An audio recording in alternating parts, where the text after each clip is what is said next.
it looks like we are having a lot of speculation and rumors about some upcoming Apple products, which may be enough for Apple to have a spring event most likely in March. So this being the almost middle of February, I thought now would be a great time to go over all those rumors and see what we can expect for a March event. Now, before we get fully into the video, I just want to give a big shout out to everyone in the Greg's Gadgets community. We have reached 25,000 subscribers. I really never thought that I would get to a number this big or even this fast, and I really do appreciate everyone who watches my videos, everyone who comments, everyone who likes, and I really wanted to get this out in the beginning of the video because I know some people, don't watch till the end of the videos. I know I ramble a lot, so thank you so much for all the support. So to commemorate 25,000 subscribers, we added some merchandise to the store. So if you guys like the classic Apple logo, that classic, 6 colors retro logo, we now have a Greg's Gadgets version of that logo with the 6 colors in the G logo and another variant of that too. So if you're interested, if you want to support the channel in any way,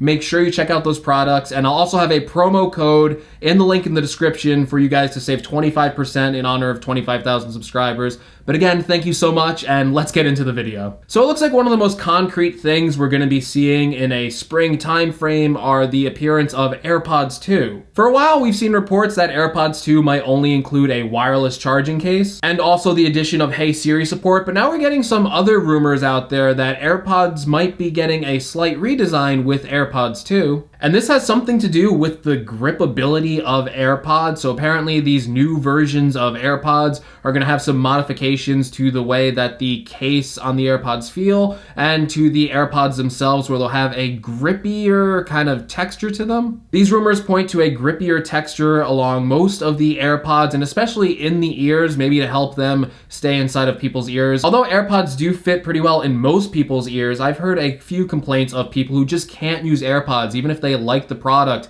Having them in their ear for a while hurts them, or in some more extreme cases, it's not even that it hurts in their ear, it's just that their ear canal doesn't fit AirPods properly, and sometimes when they're wearing them, they do have the tendency to fall out. So even though I think the vast majority of people don't have those problems, if Apple could address this by adding in a grip, and then maybe it'll feel better to everyone as well, just having a grippier feel to the AirPods, or even if it's just a way that when you're picking up your AirPods case or your AirPods themselves, that they're less likely to slip out of your hands, especially like if you're going for like a workout and maybe your hands are sweaty or something like that. Maybe that will be the new direction of AirPods, maybe a more workout featured version with that Hey Siri support, with the rumored water resistance and now this rumored grip to help them stay in your ears. We're also hearing that these version of AirPods are going to have improved sound. I've heard things from overall improved bass to just general improvements in the way AirPods sound. I don't think AirPods sound too bad for what they are, but again, they aren't the best sounding earbuds out there. I find them quite passable. I don't really have an issue with the sound whenever I'm listening to them, but they could be better. Now, one of the other rumors to this new AirPods 2 coming out from this report was that these AirPods will also come in a second color, and that will of course be the black version of AirPods. A lot of people since the announcement of AirPods have been asking these for a black version. If you're an owner of AirPods, you probably know that owning the white version after a while, they can get quite dirty, they can pick up a lot of lint, so maybe people might prefer having a black option that doesn't show that too much. Also, the white ones do tend to stick out in your ears, so you can see AirPods like a mile away if someone's wearing them. So maybe if you want to be a little more discreet, maybe you don't like the attention of just wearing AirPods, maybe you're feeling self-conscious,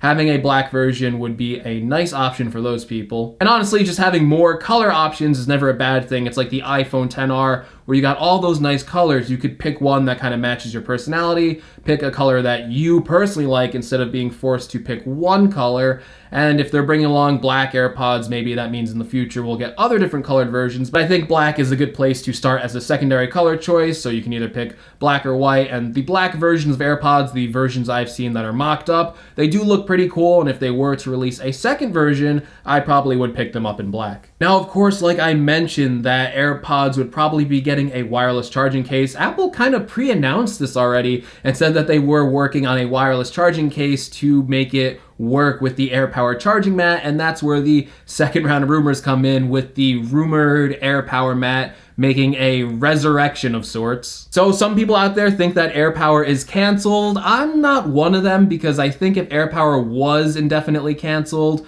I think we would have seen Apple post something by now, considering they said they were coming in 2018. I feel like it's not something that Apple would benefit from by keep stringing us along, keep putting out hope there that AirPower might be a thing. If they really faced technical hurdles, if they really couldn't get the technology right, I'm pretty sure they would have announced in 2018 that they are no longer working on it, that it is not a viable product. But since they haven't done that, I'm still holding out hope that AirPower will be announced soon. And according to these rumors, AirPower is on the way. Now, recent reports state that this AirPower mat is going to be a little bit thicker than the original version that Apple showed off, and that might make some sense. One of the reasons why Apple didn't ship AirPower in 2018, well, according to rumors, was because that it was overheating a lot when in use. If you look at a lot of charging mats out there, you'll notice that they're pretty thick, and you'll notice that the fast charging wireless mats out there sometimes include fans inside of them to cool them off, and that's only with charging one device. AirPower was meant to charge up to 3 devices at once,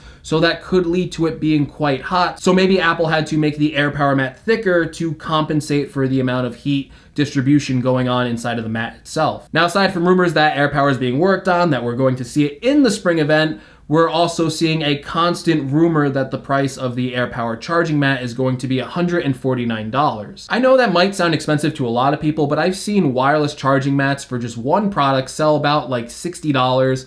So putting it at $149 I don't think is too unreasonable, especially when you consider it's charging up to 3 products at once with just one mat. I think that's an appealing price. If they priced it at $200, that might be getting a little bit too high. So I think anywhere from $149 to $200 would be a sweet spot for pricing. Now, I should mention that another rumor said that this new AirPower mat, to make up for the fact that it was delayed, would be including some advanced features that are only found in iOS 13. I'm not sure if this is any true, because if Apple is announcing this in a spring event, I don't think they're going to announce new features that are coming in iOS 13, which won't be announced till around June. But maybe because Apple's had this product in the pipeline for so long, they do have improvements that will be shipping in iOS 13. So it'll be interesting to see what happens with AirPower, if it's even coming out. But I am a believer in AirPower. I do think that Apple will eventually ship it. Now, moving away from AirPower, there's another product that's probably going to be coming out of update limbo, and that is the long-awaited iPad mini. So all the rumors out there, all of the supply chain leaks are pointing to a new iPad mini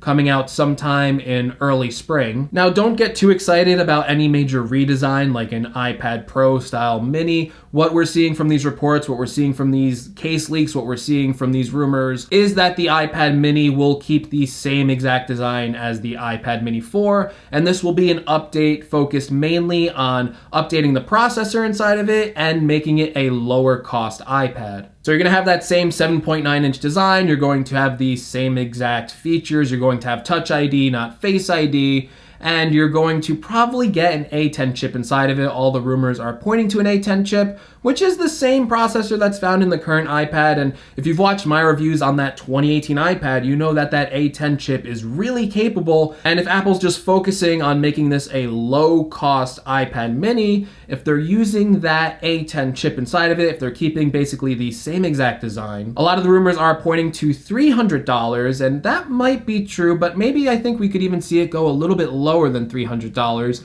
maybe more into the $279 price range. I only say that because Apple has the regular iPad selling for $329, and that goes on sale a lot for around $250 currently. So I could see Apple just going a little bit lower than $300, but if you want to add that Apple tax on it, especially with Apple products getting a little bit more expensive in recent memory, maybe we'll see it hit that $299 price point. Hopefully it's not more than that, but a lot of people love their iPad minis, a lot of people love that form factor, so I think Apple bringing it back, especially if they want to make a play into the books market a little bit more, especially with that revamped Apple Books, the iPad mini is probably their best tablet for reading, so I think that would be a pretty smart strategy for them. Now moving on to the other iPad in the mix, the regular old iPad that's going to be updated from the previous design.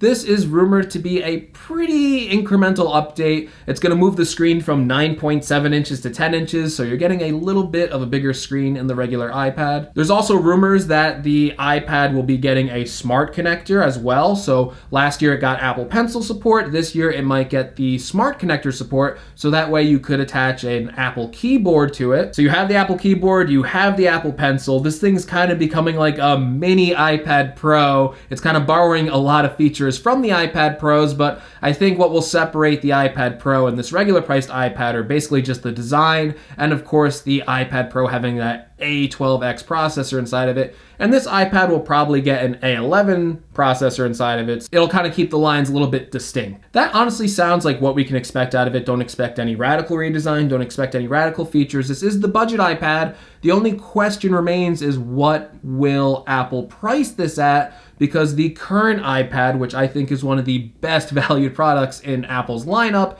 is $329 when it's not on sale. So a lot of people are speculating that because they're adding a bigger screen, because they're adding smart connector support, that this iPad will be $400, and especially if the iPad mini is going to be $300 at the entry level, then that might lead a little more credibility to this iPad being around $400. So unfortunately, although I wouldn't want to see the price increase from $329, if they are resurrecting the iPad mini, I'm pretty sure that they will increase that to $400, especially considering they're adding a few more Pro features. This sounds like more of a laptop replacement than any other iPad that has been out there. So those seem to be the main rumors. We might also see an iPod Touch make its appearance at the spring event, but I already talked about that a bunch in a previous video. I will add a link to it in the description, so if you're interested in checking out the rumors for the iPod Touch, make sure you check that video out. But enough about what I think. Let me know what you guys think. What are you excited to see Apple release in their spring event? What product are you looking most forward to? If you like the video, make sure you give me a like. If you want to see more from my channel, make sure you're subscribed. And again, guys, if you want to support this channel in any way, make sure you check out that new merchandise on the Teespring store. The link will be in the description. And as always, thank you so much for watching, and I will see you all in the next video. Take care, everyone.